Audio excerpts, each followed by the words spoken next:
Astroneer has gotten way easier over the past couple of years, but how, and more importantly, why? That's exactly what I've set out to uncover in this video. Let's start by taking a look at 5 things that have been removed from the game. Number 1. Oxygen and power nuggets. These used to just be scattered on the ground like any other resource, think resin or compound, and you would just find them scattered on the surface of planets or in the caves, and when collecting these resources you would basically get either oxygen or power. A long time ago there were actually some pylons that granted you infinite oxygen or power, but you could only come to them when they recharged once every couple minutes or something like that. That was weird, but that was in the game for a very short amount of time. The nuggets I'm talking about were in the game for quite a long time, and they were there because you didn't really have any other way of getting a ton of power or oxygen. You could only do that extremely late game. Now you can just get the snails that grant you oxygen and power pretty easy. You've also got your portable oxygenator and all of that. Back then you didn't have that, so you would rely on these nuggets. Number 2. Worm pits. These were giant worms hidden in holes waiting for you to fall in, and that would lead to instant death.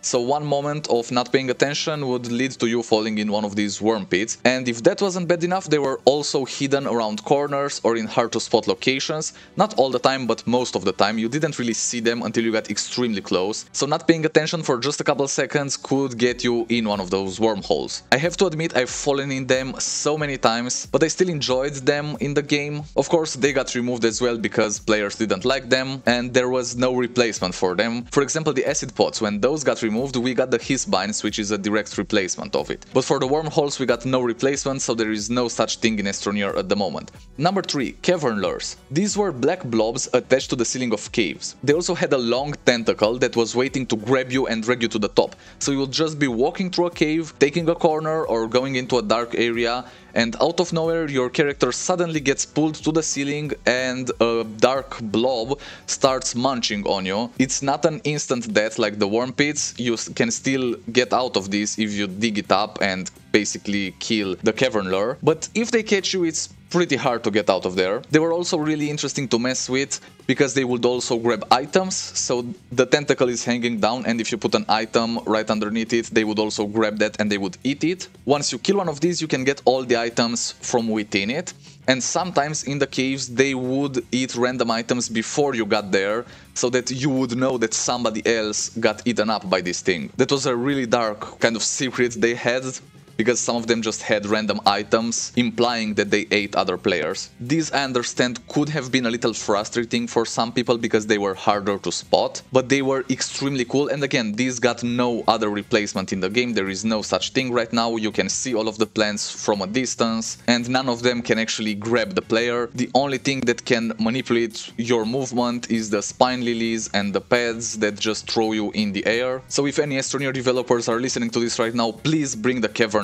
back. I want them, I loved them. They were an amazing thing and they were the closest thing to an actual animal in Astroneer because we only have plants. They were plants too, but it was the closest thing to actual fauna. But yeah, let's move on to the next one. Number 4. Storms. This one is a little bit controversial. Some people really loved the storms and some people really hated them. Basically, I liked the storms, but the fact that you just had to hide in your base or a vehicle or underground made them, I don't know how to say it, but it was a little bit boring after experiencing it for the 20th time, you know. If they could bring it back but turn them into something more dynamic where you could go through the storm and fight some adversity, stuff like that, or if you could actually use the storm for some sort of power producing thing. Back then when a storm would come you would get increased wind power because of course the wind was stronger, and now you just get that randomly. Sometimes the wind blows a little bit harder, so it's the same as like a storm, I guess. But those storms were specifically dangerous because if you got caught in them, it was hard to get out.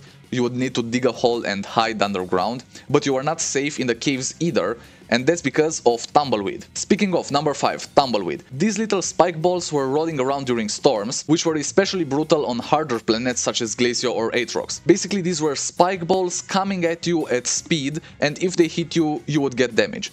Now, only one of them is not enough to do any significant amount of damage, but if you get caught in a storm and 10 of these are coming your way, it's enough for 2 or 3 to hit you and you're done. And it was really hard to evade them. They would also hit your vehicles, all of that. And an interesting fact that most people don't know, if you are fast enough and manage to use your terrain tool on them, you could actually dig them and you would get organic. I don't know why you would want that, but it's a really cool fact, you could get organic from those. Anyways, they removed all of these hazards. Now, another thing they did is they added automation. Back then you didn't have any sort of automation, you couldn't even move a platform once you placed it. Like if a platform was in a certain spot, you couldn't move it to another spot. Or if you built your smelting furnace, let's say, on top of a platform, you couldn't take it and move it to another one. It was there. That was your smelting platform and that's it. That's your whole base, you cannot move it in any other direction. So base building was a lot harder. You had no automation whatsoever, and I'm really glad they added that. It makes the game easier, but it also makes it more interesting. You have a lot more stuff to do because of automation, and it's the same with a lot of recent updates, like the Verdant update, for example, that just added the tapper, which is a way for you to get infinite organic. All of these make the game so much easier, make it more automated, and also way more interesting. Also, you didn't have any limited time events, so there was no opportunity for you to get extra items or rarer items by completing some missions. Last year at least, the limited time events were extremely easy. It was basically a way from the beginning of the game to just get some awesome materials that you wouldn't otherwise get the chance to have. And because these limited time events were so easy, they made the game way too easy and people just had a ton of items from the start, which you didn't have back in the day. Now I have to say, with the first event of 2024, with the breakdown event, that was not as easy. You had to grind a little bit for it.